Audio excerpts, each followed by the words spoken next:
দ্বিতীয় শ্রেণীর এক ছাত্রের বিরুদ্ধে ৫০,০০০ টাকা চাঁদাবাজির অভিযোগ তুলেছেন তারই বিদ্যালয়ের প্রধান শিক্ষক।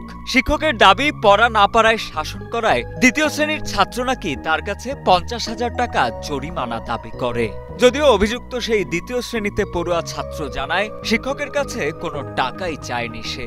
উপরন্তু প্রধান শিক্ষকের বিরুদ্ধে বেধড়ক মারধরের অভিযোগ করে সেই শিক্ষার্থী। আমাকে বলেছে হলো আমি নাকি চাঁদাবাজ, আর আমার মাকে বলেছে চাঁদাবাজ। এটা কি আপনাদের বিশ্বাস হয়? আমি কি চাঁদা চাইতে পারি? স্যার ৫০,০০০ টাকা।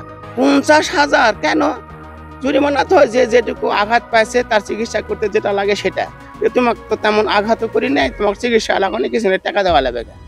তো এমনি ছাড় লাগবে, তাছাড়া আপনি চাকরি করে পারবেন না।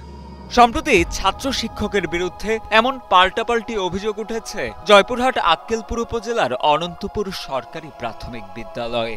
১৭ আগস্ট দুপুরে বিদ্যালয়টির দ্বিতীয় শ্রেণীর শিক্ষার্থী বিদ্যালয়ের ২৫ জন অভিভাবক উপজেলা নির্বাহী কর্মকর্তার কাছে লিখিত অভিযোগ জমা দেন। স্বজনদের অভিযোগ, লেখা খারাপ হওয়ায় বেধড়ক মারধর করেন বিদ্যালয়ের প্রধান শিক্ষক নজরুল ইসলাম। পরবর্তীতে বিষয়টি জানতে বিদ্যালয়ে গেলে প্রধান শিক্ষক জানান তার ছেলে তার থেকে ৫০,০০০ টাকা চাঁদা চেয়েছে এবং লেখাও খারাপ করেছে। নিজের দোষ আড়াল করতে অভিযুক্ত শিক্ষক এমন চাঁদাবাজির অভিযোগ তুলেছেন বলেও জানান শিশু মা। সেদিন ১২ তারিখ আসছিল, তো আমার ছেলেকে মারছে। এটার জন্য ওনার কাছে আমি গেছিলাম যে আসলে আমার ছেলে কি অপরাধ করছে তার জন্য এভাবে মারলেন।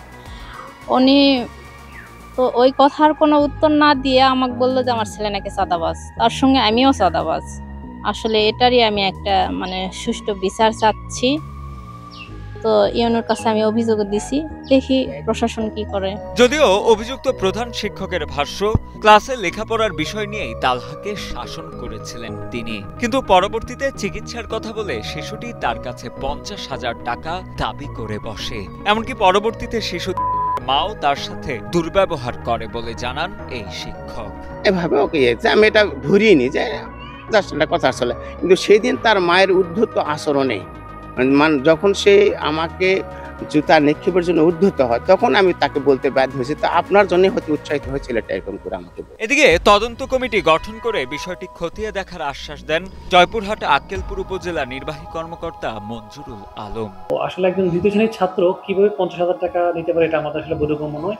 আমরা এই দুইটা বিষয়কে আমলে নিয়ে একটি তদন্ত কমিটি গঠন করেছি এবং তারা আগামী সোমবার সেখানে সরেজমিন তদন্ত করবেন, নোটিশ প্রদান করেছেন।